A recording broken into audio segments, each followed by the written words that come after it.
This episode is brought to you by SPACE, Supportive Parents for Anxious Childhood Emotions. SPACE is a program for parents with children and adolescents who experience anxiety, OCD, and related problems. Go to neurodiversity.university for details and to register.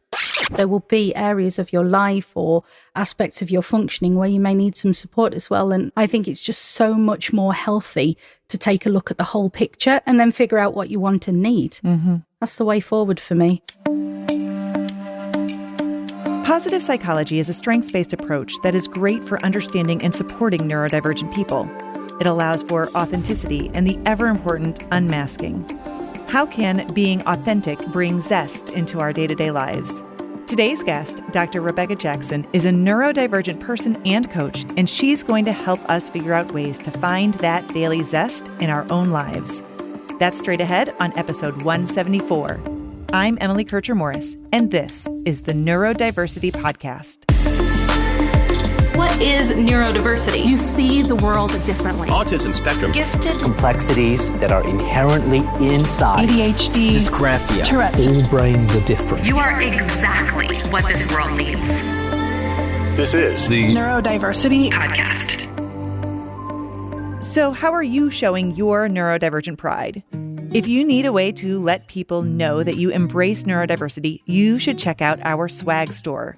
We've got everything from tote bags to t-shirts, and you can even grab one of my personal favorite t-shirts that proclaims that a little weird is good. You can go on over to our website at neurodiversitypodcast.com and click on the merchandise tab to check out all of the fun stuff. And don't forget to share a selfie on social media. We love to see it. Okay, my conversation with Becky Jackson, a.k.a. the Quirky Brain Coach, is coming up next. When I found the Neurodiversity Podcast, I was really kind of desperate to learn about myself and understand myself. Honestly, I wanted to find like a tribe who I could relate to and feel like I fit in. This podcast brings on guests who seem to be moving neurodiversity more into the mainstream. And Emily Kircher-Morris is amazing. I feel like she's talking straight to me. Her knowledge about people who think differently is so refreshing. Everyone's different. And the world needs to understand them. And that's what the Neurodiversity Podcast is doing. Helping them understand us. Us. Us. Us. Us.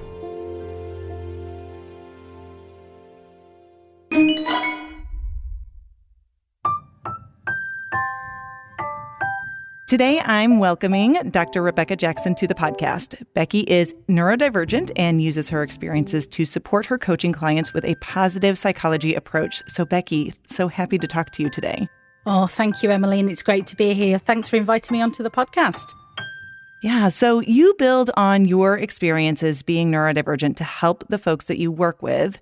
And I know that for a lot of neurodivergent people, finding support that is affirming can be really difficult. So I wanted to start off and just ask a little bit about your own experiences and what brought you to this work. And specifically, if you've had in your past opportunities where you were working with professionals who you found either really effective or perhaps like not as effective in supporting you. So I think I'll go to the thing that you mentioned last. So actually, I'm fairly recently diagnosed. I hatched in the pandemic, as so many late discovered neurodivergent people did.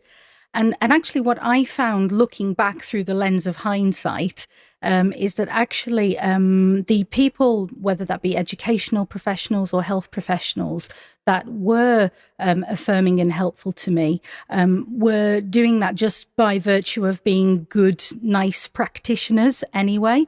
But I didn't know that I was neurodivergent at the time. What I can say is now when I work with a coach or if I work with, say, a medical professional or a therapist, being able to disclose my neurodivergence and hopefully get the right support, it's just invaluable. It really opens things up for sure. What were some of the things that led you to question some of that and seek a diagnosis? So that's really interesting. So I think my experience chimes, sadly, with the experience of many, particularly women who were originally given a kind of mental health diagnosis. So I kept presenting to my general practitioner with, repeated episodes of depression or anxiety. And that cycle kept happening for quite some time, probably about the best part of 6 or 7 years, I would say. And at no point did the practitioner ever suggest that a neurodivergent condition might be on the table. But I'm an optimist. I'm a terrible optimist.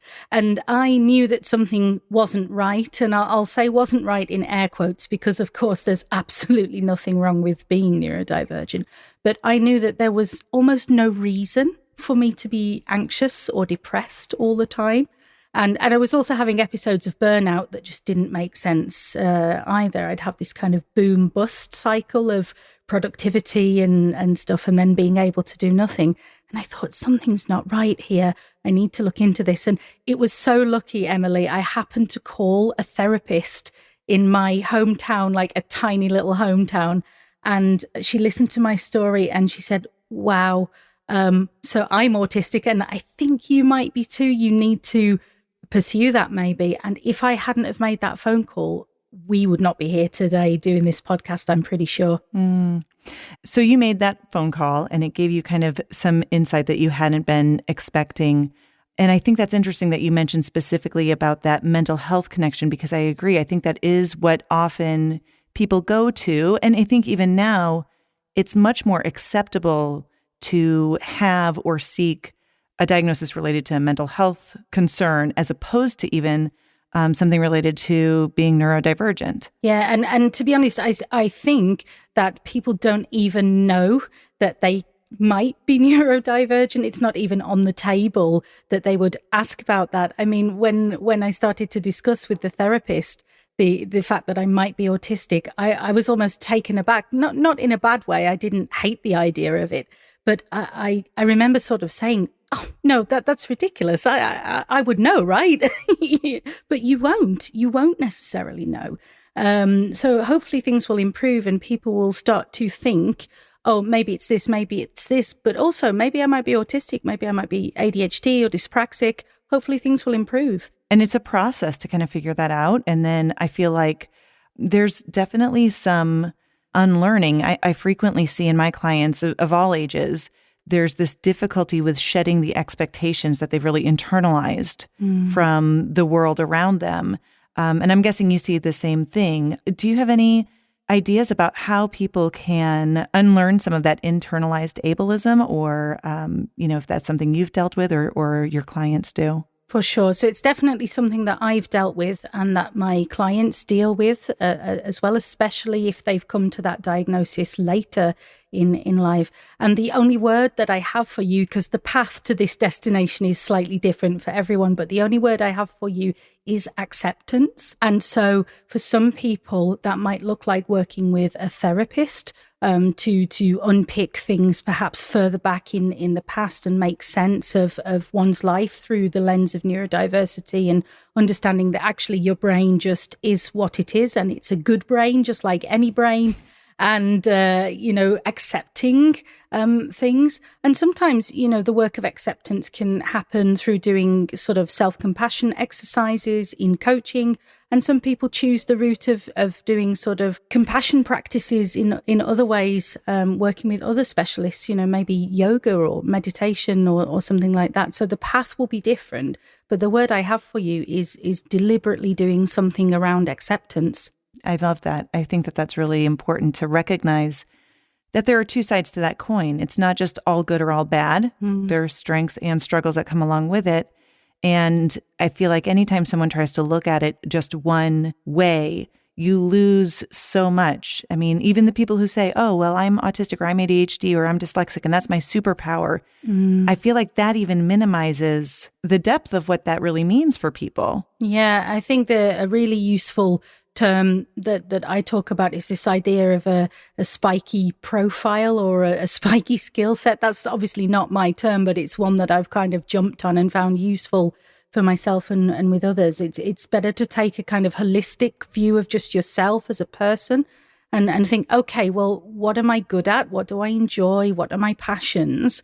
But then, okay, where are the areas of challenge, opportunities for growth? Where do I need support? Because everybody needs support, but there will be areas of your life or aspects of your functioning where you may need some support as well. And I think it's just so much more healthy to take a look at the whole picture and then figure out what you want and need. Mm-hmm. That's the way forward for me. What I also hear you saying is that it's not going to be the same for everybody, which seems obvious when I say it out loud. But I feel like sometimes people think that, oh, well, all autistic people should be working towards these particular goals, which is just nonsense ultimately. But I think sometimes we forget that if we talk about it at too high a level without actually knowing the individual and really digging in with what their needs are in their life. Definitely. I think you can't take a one-size-fits-all approach in any kind of helping conversation. It should always be personalized and tailored to the individual. But I think a real reason why that's super important is that autonomy tends to be, I certainly see my clients, autonomy tends to be something that is very valued and very needed, especially if, unfortunately, through previous life experiences, your autonomy has kind of been trampled on, or you haven't been, you haven't had the agency to do what you want with your life for whatever reason. I think you asked, is that a goal for that particular person? We don't all have the same goals. I think, especially in coaching, which is quite goal-led or outcome-led sometimes, whose goal is it anyway? And so every autistic person or ADHD person will have their own aims and dreams and hopes, and we have to find out what those are for that person, and then they go after that. I feel like we've alluded a lot to this, but you come at this from a positive psychology approach, which is a strengths-based approach. Yes. And I think a lot of neurodiversity affirming professionals really integrate that into their philosophies and practices. Yes. Would you mind elaborating just a little bit more about how you really interpret and utilize positive psychology in your work? Like I said, I think you've already shed some light on some of those things. Sure. So I actually started training as a positive psychology coach before I got my diagnoses. So this is really interesting. And then as I got my diagnoses and continued to do my study and my training, I started to think, oh, this is kind of an accidentally neuroaffirmative approach to working with people, because so positive psychology I like to describe as kind of the art and science of well-being, and it's about bringing some of the models and the tools and the frameworks of psychology into coaching conversations to help people with things like their well-being or their life goals. And I just think it's accidentally neuroaffirmative because the topics of interest or the topics of concern within that type of coaching are things like authenticity, motivation, zest, well-being. And it's very, it inherits a bunch of stuff from older approaches about making this person-centered. So it really is led by who you genuinely are and who you want to be. And I think when we talk about issues like masking, having to socially put on a front to almost pretend more or less consciously to be someone else, then it seems to me to be a great approach for safely, with a bit of evidence base behind it, but safely helping people peel back the layers and let them be who they are in a safe way. Yeah. Did you find that you had to unmask in any ways? Yeah. And once the mask comes off, it's not going back on. Yeah, definitely. There was a big process of kind of examining my life, a lot of it in retrospect at first, and thinking about, well, gosh, why do I do the things that I do? Why do I dress the way that I dress or talk the way that I talk?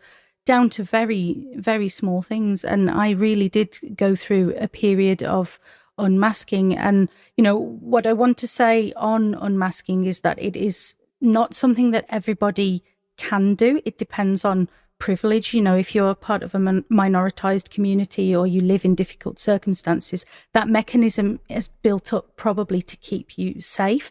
And so we don't want to just rip off that mask just willy-nilly and without thought, because it can be dangerous. But at the same time, looking for safe opportunities, even if it's just in the comfort of your own home. safe opportunities to take off the mask and put it down and just be is so restorative, but do it mindfully and with care. I think that's important to recognize the influence of privilege on unmasking, because you're absolutely right. A lot of well-meaning, neurodiversity affirming people, whether they're parents or educators or clinicians, whatever their role might be, might really encourage that level of authenticity, which, of course, like in a perfect world, we would all be living our authentic lives, but also recognizing that that isn't always possible, you know, for a variety of reasons. And I think where I come down with it more than anything kind of goes back to one of your earlier points about autonomy specifically. And if people have the autonomy to understand how they're masking, what their authentic self is, but then also have the independence or the agency to make the choice about when and where to use that, that's a really good kind of, I guess, balance for what the real world is. I don't know. Yeah. And there's a term that I think I've come up with anyway. I talk about mindful masking with some of my clients, which is to say, okay, masking exists. You do it sometimes and sometimes you don't. So let's look at when you're doing it and why you're doing it. We usually start with a period of just noticing before we even think about changing or adjusting anything, and say, okay, well, you have this, I'm going to say skill, but skill or ability to kind of present in particular ways. Let's think about doing it for your own reasons when you choose to do so a little bit more, and bring that autonomy in, because we all have a need for autonomy, for agency, to feel like we are the captain of our own ship. But we need to be able to do that mindfully and safely. Again, I think you can't emphasize that too much. Yeah, for sure. More in a minute. If your child deals with anxiety or OCD, it's likely you've tried any number of strategies to help them. But if you're still struggling, we're launching a new program that may be just what you've been looking for. It's called SPACE, Supportive Parenting for Anxious Childhood Emotions.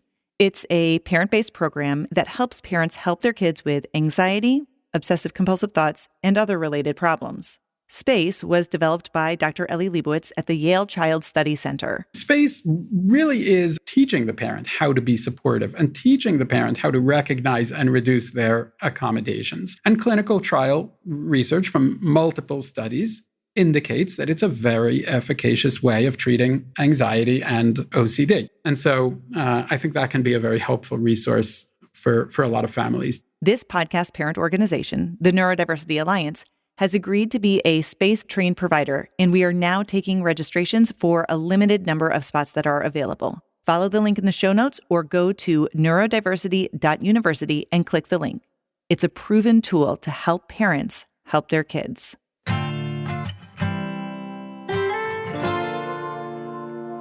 For a lot of my clients, a lot of the concerns that they might be facing, when you boil it down, comes to difficulties with self-regulation. And that might be related to managing their executive functioning skills or their emotions or even their level of engagement and their motivation. Can you talk a little bit about how you conceptualize self-regulation? Oh, yes. How long is this podcast? We could be here. This is one of my special interests.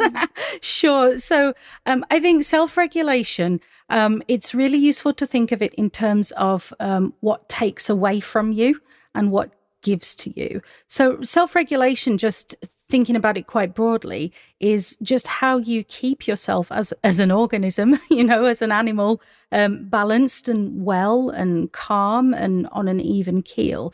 And so there's two ways you can look at it. You can look at what can I build into my life or have in my life that stops kind of energy and well-being from draining away. And then perhaps once you've tackled that side of things, I would then look at helping people to think, okay, well, what gives me more? What gives me more regulation? What gives me more energy? And just to be really clear about it, I think that the key to kind of feeling energetic and well and zestful is to regulate in different areas of your life and your mind and your body. That's really how I see that. So give me some examples of things that you might help your clients investigate to determine where their regulation, like what's taking away from their regulation versus what's adding to it? So I have some specific exercises on this, and actually you can just grab a journal as you're listening to this and think about some of these things. So I would be asking people to do a kind of almost a life review. I know one of the standard things you do when you go to work with a coach is some kind of a life review, looking at different areas of your life. And I would be asking people to think about some of the typical stuff like work, home life, but also some of those questions are very much crafted towards things that the neurotypical population might not need to think about. So I would also put like travel on that list, or sensory burden on that list, or food preferences.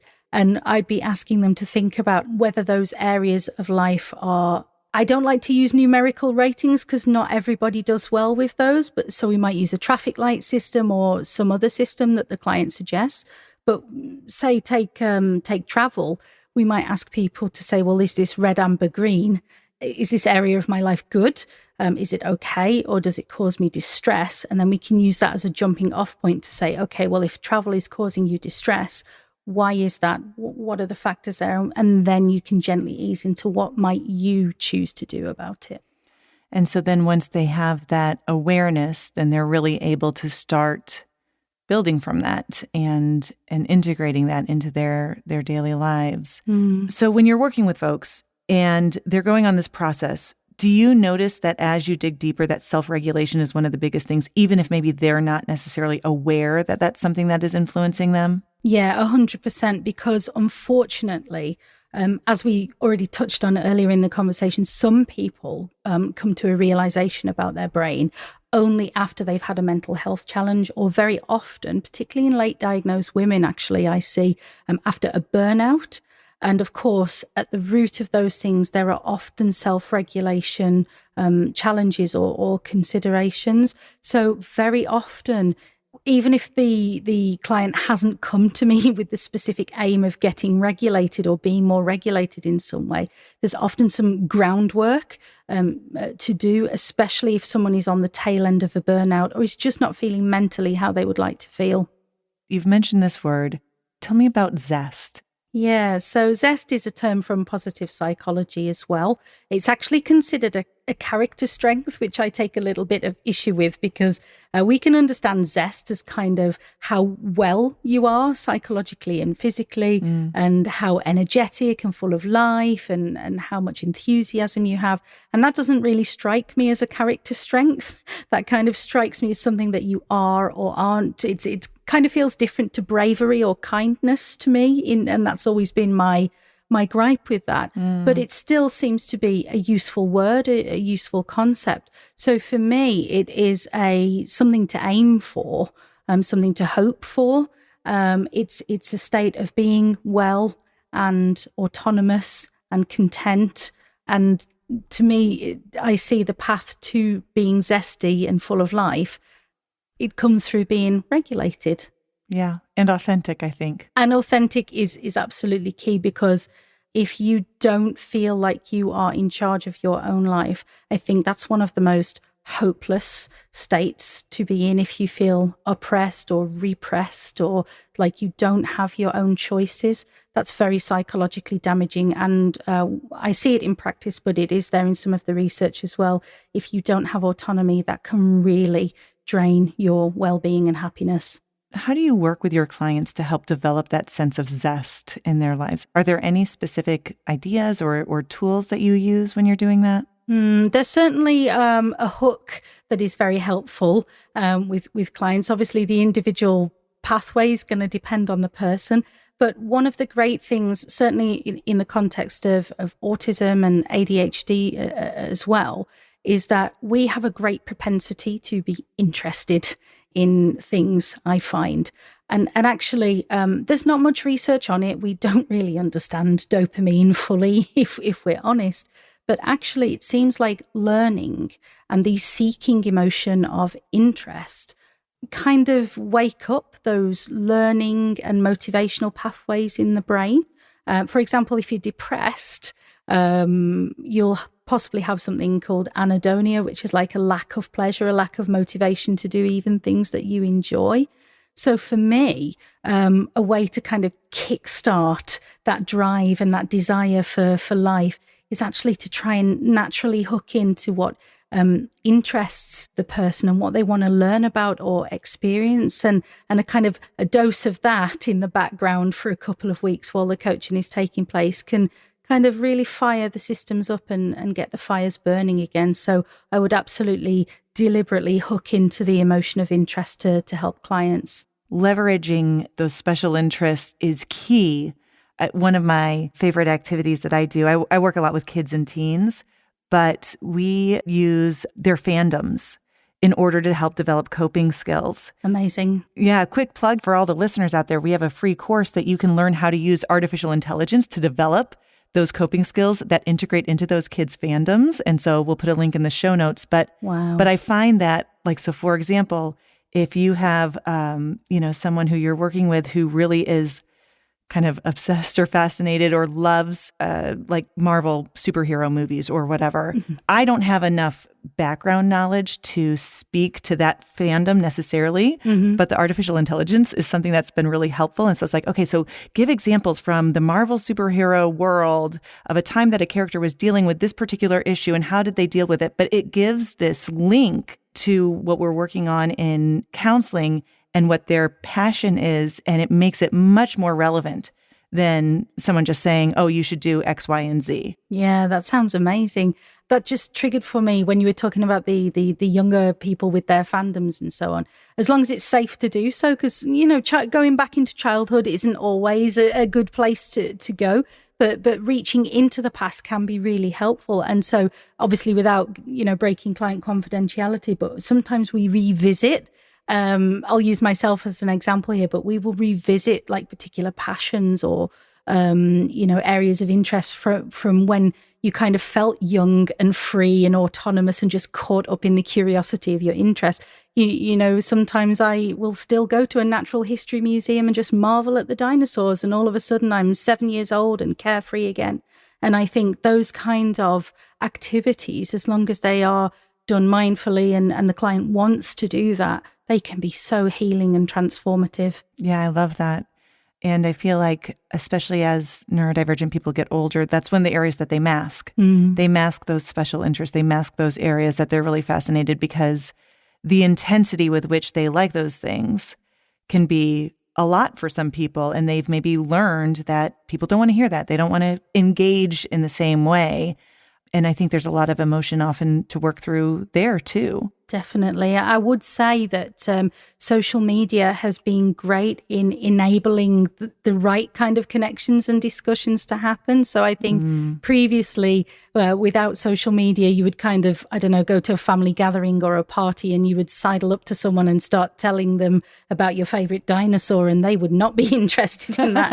And you would learn that very quickly. And it does contribute quite seriously to things like masking in the future. But now we can go onto a social media platform and we can find the other people like us who want to have those conversations. And it's just like anybody finding the right friends, finding the right contacts and the safe spaces to have those conversations with.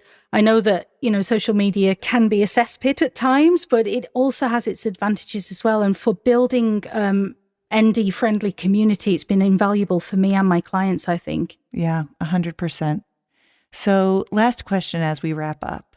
If you were given the opportunity to use the tools and the ideas that you have now and that you use with your clients, but to somehow transmit them to a younger version of yourself, is there a message that you would have wanted that younger version of yourself to hear? I think so. I think it has something, I'm going to have to work through this, but I think it would have something to do with authenticity and being able to be comfortably myself.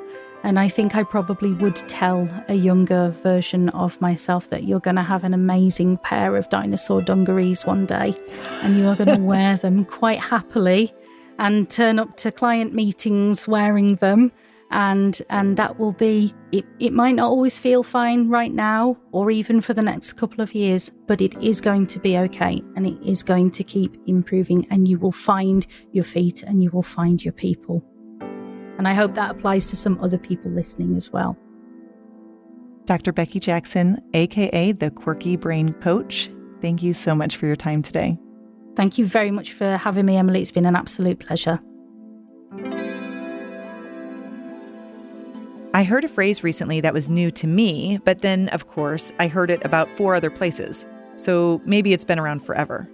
But it stuck with me, and I've been thinking about it as it relates to self-regulation and asks us to consider, are we the thermometer or the thermostat in any situation? The thermometer is reactive to an environment and simply responds to the external stimuli. The thermostat is responsible for trying to help keep an even keel throughout situations.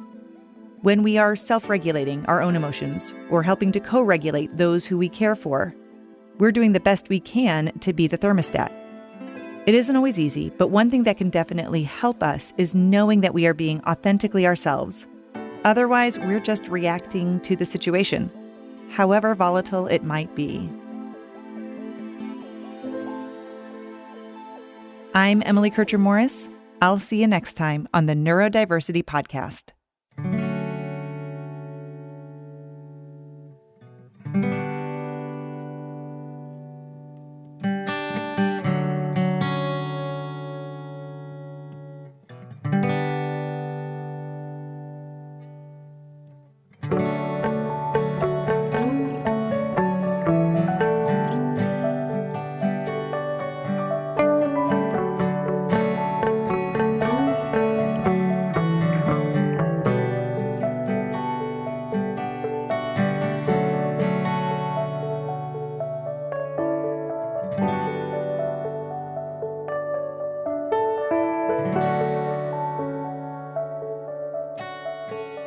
This episode has been sponsored by SPACE, Supportive Parenting for Anxious Childhood Emotions. SPACE is a program for parents with children and adolescents who experience anxiety, OCD, and related problems. There is a link to SPACE in the show notes. Thanks again to Dr. Rebecca Jackson. She joined us from her home in West Yorkshire in England. You can find out more about her work in the show notes as well. And before we go, if you're a teacher in the U.S., you're starting your summer break right about now. If you're still in the mood to do some career work over the summer, you can hone your skills with our courses at neurodiversity.university. You can use them for continuing education credit as well.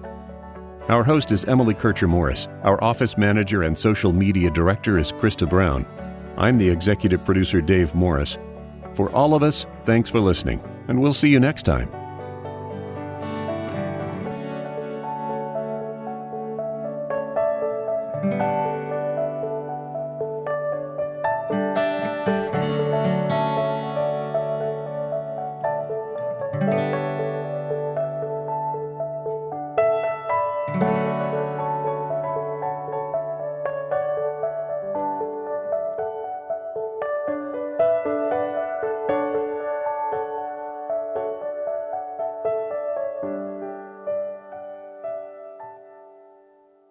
This is a service of the Neurodiversity Alliance.